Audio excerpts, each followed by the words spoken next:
Namundok nga dito yung Disney princess ninyo at kinabukasan naman ay naglagalag na naman ng Bruhilda, kaya naman tara't samahan nyo ako mga ka-Disney. Niyaya ko nga yung mga Junakids ko na pumunta muna kami ng bundok dahil boring na naman ang Disney nyo sa bahay. Hindi ko nga alam kung anong tawag dito sa niluluto ko, pero naglaga nga ako dyan ng patat at dinurog ko. Nilagyan ko nga lang yan ng corned beef, harina, paminta at itlog. Hinulma ko nga lang yan dyan bago ko nilagyan yung gitna na ng cheese at saka ko nga isinalang sa kawali. Magpasensyahan nyo na nga mga ka-Disney kung ganito ang boses ko ngayon ay sinisipon ang Disney princess ninyo. Nilaklak ko na nga yung 2 tabletas dyan kagabi, abay wala nang pakialam kung ma-overdose. Eto na nga siya guys ng naluto, abay kumain na muna kami sa bahay. Munti ka na nga kaming hindi matuloy sa bundok, gawa nga ng makulimlim ang panahon. Pero bigla namang bumalik yung araw, kaya naman natuloy ulit kami sa kabundukan. Habang ang kumakain kami dito ay nag-aaway pa kami ng anak ko. Paano ba naman kasi pinipili lang yung corned beef at ayaw ng mga patata? Ako lang ba dito yung hirap pakainin ng mga gulay ang mga anak? Ang gusto kasi nila laging karne. Isang gulay lang ang bukod tanging kinakain nila at yun ay ang tortang talong. Or di naman kaya mapapakain mo lang sila ng gulay kapag nag-super science ng Disney princess. Abay ang sarap pagbulbul. Isa pa tong kapatid kong bunso na nag-alamangki na. 2 nga tong tumbler na dala namin at yung isang tumbler ay naubos ko talaga ang laman. Doon nga siguro talaga ako nadali dahil nga punong-puno yun ng puro tube ice. Dahil nga kinagabihan noon ay naramdaman ko na yung sarili ko na inuubot sinisipon at hanggang ngayon nga ay hindi pa talaga gaanong gumagali. At mas lalo pang lumala nung kinontak ako ni Disney Angelica na maglagalag daw kami. Ulala lang sa aking kwarto. Hoy, ba't naman gano'n? Naisipan ko ngang mamundok mga ka-Disney dahil sa bundok ko lang nararanasan yung fresh air, sobrang tahimik ng paligid, tsaka nakakapag-relax talaga yung isip ko dito sa bundok. Kung hindi nyo nga nalalaman mga ka-Disney, ang sarap talaga ng tulog ko ng mga oras na ginising lang ako ng mga anak ko dahil umuulan na pala. At ito na nga mga ka-Disney, sa sobrang lakas ng ulan ay bumahana naman. At ang mas masaklap pa nga nito ay hindi tuloy-tuloy dumadalo yung tubig, gawa nga ng barado talaga yung imbornal sa ilalim. Kinabukasan nga kahit masama ang pakiramdam ay kinontak ako ng isa sa Team Waterproof dahil mga ngawat nga na naman kami dito ng gulay kay Disney Rica. Sinundo ko na nga lang muna dito si Disney Angelica sa mansion niya. Pagdating nga namin sa hacienda ni Disney Rica, abay wala siya sa bahay niya. Saka malas-malasan nga ay naka-duty naman pala siya. Nagpaalam nga kami dito sa kanya na magnanakaw kami ng mga gulay-gulay niya sa likod ng bahay nila. Abay maigi naman at pumayag. 2 nga sa team namin ng naka-duty. Ang isa ay sa outpost at ang isa naman ay sa pinakami ng barangay. So kami yung pinakakalog at kami yung pinaka-free. Kaya naman for today's video ay luging-lugi itong 2 naka-duty. Dito ko nga lang nakita sa video kung ano yung mga pinag-agagawa nitong Disney Ryan. Iniwanan ko na nga si Disney Angelica nakausap yung team namin sa GC. Ako naman ay nag-ikot na dito sa likod. Nag-start na nga akong mga watat ng makarami-rami na. Maya-maya nga ay sinundan na ako dito ni Disney Angelica at niyaya nga daw kami ni Disney Rica na pumunta sa barangay hall. Ay sabi ko nga mamaya na pagkatapos natin dito mga awa. Nanguha nga lang ako dyan ng mga bayabas, talbos ng kamote at saka talbos ng alokbat. Pero Disney Rica, inubos ko talaga dyan yung mga sili mo. Pagdating nga namin sa barangay ay may kainan palang magaganap at niyaya nga kami dito ni Kagawad Realy na kumain. Aba yung pakiramdam ko dito para akong lumulutang sa kahihiyan. Gawa nga ng syempre wala na ang Disney princess ninyo sa barangay at nakakahiya naman kung dito pa talaga makikip.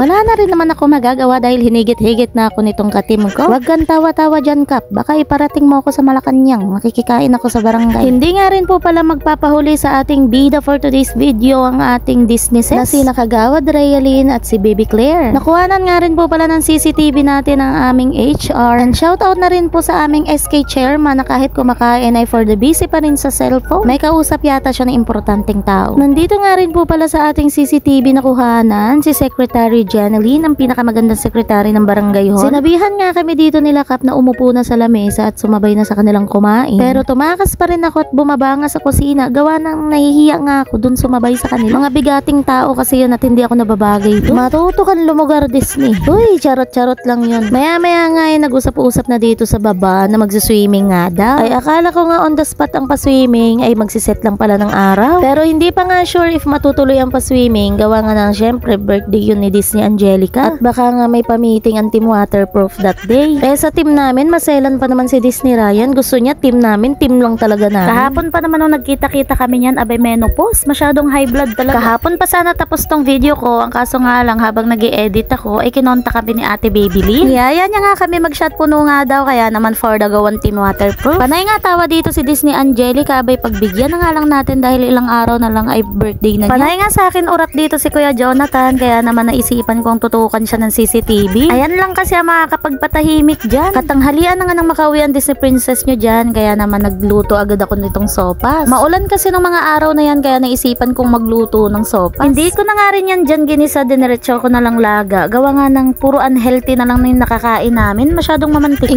Ingat na nga rin ako magpakain sa asawa ko ng basta-basta lang na pagkain. Makikita nyo naman dito sa video mga ka-Disney na nangayayat talaga yung akin darling. Bihira mo lang din siya mapapakain ng kanin at ulam, palaging prutas lahat ng kinakain niya. Kung mapapansin nyo nga ay palagi ako nangunguha ng bayabas sa makabud, gawa nga ng maraming bitamina rin yan. Ang anak ko nga ang bunso at ang asawa ko ang mahilig sa mga prutas. Kumakain rin naman ako ng mga ganyan, pero bibihira nga lang. Lagpas na kasi ng kalendaryo yung edad ng asawa ko, abay kailangan na niyang mag-ingat-ingat sa mga pagkain. Pagkatapos namin kumain ay sakto naman dumating yung order ko. Hindi kasi na-finishing tong bahay na to, kaya naman ginawan ko na lang din ang paraan. At habang nga nagdidikit ako ng wallpaper dito sa dingding namin, ay tumawag naman tong team namin. Kahit nga mga naka-on duty tong mga piskat na to, parang hindi mga busy talaga sa mga buhay nila. Si Disney Angelica nga ang wala sa team namin ngayon, gawa nga ng pulubi siya for today's video, wala siyang load. Hanggang dito na nga lang din po pala yung video namin dahil nga may umiyak na. Salamat nga po pala sa mga supportive viewers natin dyan. Thank you for watching. Bye!